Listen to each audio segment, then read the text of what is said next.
South Africa और पाकिस्तान का Centurion test बहुत ही क्लोज मरहले में दाखिल हो गया है। अभी तक किस टीम के कितने कितने चांसेस हैं, कौन सी टीम आज जीतने के लिए फेवरेट है और पाकिस्तान के लिए किस बॉलर का स्पेल सबसे फैसला कुन साबित होगा, इस पर कुछ मैं अपनी ओपिनियन आपसे शेयर करता हूं। देखिए, ये जो टारगेट है अभी 121 रन और 7 विकेटें, ये 140 का स्कोर इस पिच पर बहुत कम स्कोर है। यानी ये पिच ठीक है, इस पे कुछ नई गेंद के साथ पेसर्स के लिए असिस्टेंस है, लेकिन जनरली ये अच्छी खासी बैटिंग पिच है।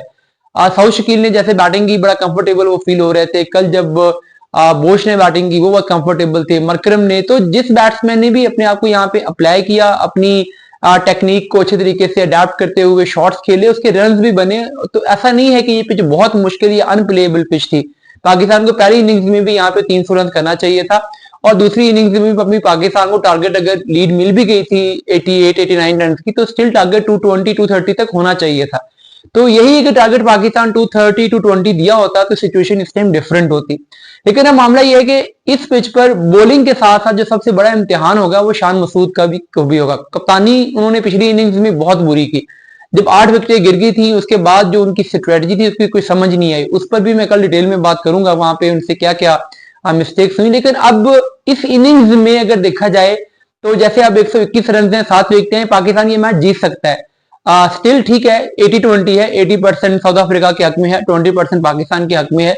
लेकिन पाकिस्तान इस 20 से बिल्ड कर सकता है अगर शान मसूद एक चीज खास कर ध्यान से करें कि पाकिस्तान ने रन लीक नहीं करने। साउथ अफ्रीका में आमतौर पे थर्ड मैन का वो एरिया है जहां पे बहुत ज्यादा रन होते हैं, क्योंकि 4-5 स्लिप ली होती हैं तो बुलर चाह रहे होते हैं कि बैट्समैन ड्राइव खेलने जाएं और थर्ड मैन पे अगर कुछ बाउंड्रीज 4-5 निकल भी जाती हैं तो खैर है, लेकिन उसमें विकेट लेने का चांस है। लेकिन पाकिस्तान 4-5 बाउंड्रीज लीक करना अफोर्ड नहीं कर सकता। जहां पर 4-5 बाउंड्रीज लीक होंगी वहीं पे पाकिस्तान मैच में बहुत पीछे चला जाएगा। तो पाकिस्तान को थर्ड मैन लेना है, थर्ड मैन पे बाउंड्रीज को प्रोटेक्ट करना है। तो ये एक कंबाइन अप्रोच होगी डिफेंस और अटैक की, ताकि रन भी रुके रहे और पाकिस्तान आउट भी करे। अब्बास ने बहुत अच्छा स्पेल किया आज, लेकिन खुरम शहजाद थोड़े से वेवर्ड नजर आए। और हालांकि इस पिच पे आपको नई गेंद के साथ कुछ भी नहीं करना, जस्ट गुड लेंथ हिट करनी है। गुड लेंथ पे गेंद ऑटोमेटिकली कुछ ना कुछ सीम स्विंग होकर बैट्समैन को ट्रबल करता रहता है, और जितना आप कंट्रोल के साथ बॉलिंग करेंगे उतना बैट्समैन ज्यादा फ्रस्ट्रेट होकर गलती करेगा। लेकिन अगर आप वहां पे उनको आउटसाइड दी ऑफ स्टंप या आउटसाइड दी लेग स्टंप गेंद दे देंगे तो फिर वो इजी रन मिलेंगे। इजी रन मिलेंगे तो बैट्समैन बड़ा इजी होके फिर वो कुछ रिस्क नहीं लेता, फ्रस्ट्रेट नहीं होता। तो ये अब्बास वाला जो उसने स्पेल किया है, इसी टाइप की बॉलिंग पाकिस्तान को आगे करने की जरूरत है। लेकिन कल पाकिस्तान जब आएगा तो पहले 10-12 ओवर गेंद स्विंग होगा, जो सीम होगा। अब्बास स्पेल करेंगे, साथ में खुरम से कल दोबारा 2-3 ओवर करवा के देख लिया, अगर वो आज की तरह की बॉलिंग कर रहा हो तो फौरी तौर पे नसीम शाह को लेके आए।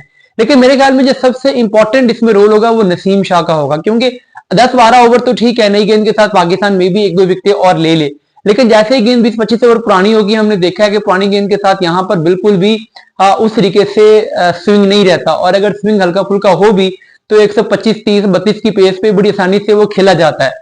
तो वहां पर जो चीज पाकिस्तान को एडवांटेज दे सकती है वो नसीम शाह की एक्स्ट्रा पेस है। अगर नसीम शाह वहां पे अच्छी पेस के साथ बॉलिंग करते हैं तो थोड़ा सा पिच पे डबल बाउंस लग रहा है, कहीं कहीं पे क्रैक्स हैं, और नसीम शाह अगर पेस के साथ उन क्रैक्स को हिट करते हैं तो उससे नसीम शाह की उस पेस पर डबल बाउंस को खेलना बहुत मुश्किल हो जाएगा, क्योंकि स्विंग बाकी नहीं बची होगी, लेकिन डबल बाउंस पाकिस्तान को पुरानी गेंद के साथ भी 25, 30, 35, 40 ओवर पुरानी गेंद के साथ भी पाकिस्तान के लिए बड़ा इफेक्टिव टूल साबित हो सकता है।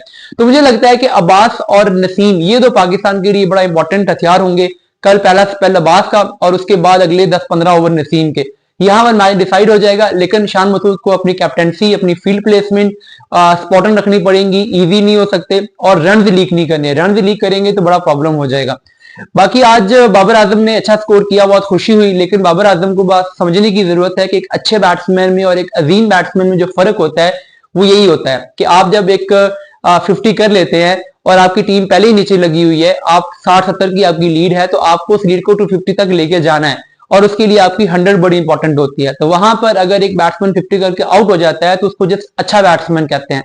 वहां पे कोई बैट्समैन मैच विनिंग 100 करता है तो उसको अजीम बैट्समैन कहते हैं। तो अगर वो स्टीव स्मिथ या विराट कोहली इस कैटेगरी में आना चाहते हैं तो उन्हें ये 50 करके आउट ही नहीं होना, उन्हें इन अपॉर्चुनिटीज को कैश करना है, इनको हंड्रेड्स में कन्वर्ट करना है और मैच विनिंग हंड्रेड्स में कन्वर्ट करना है, जो अभी तक उनसे नहीं हो रही। होपफुली शायद आगे फ्यूचर में होना शुरू हो जाए।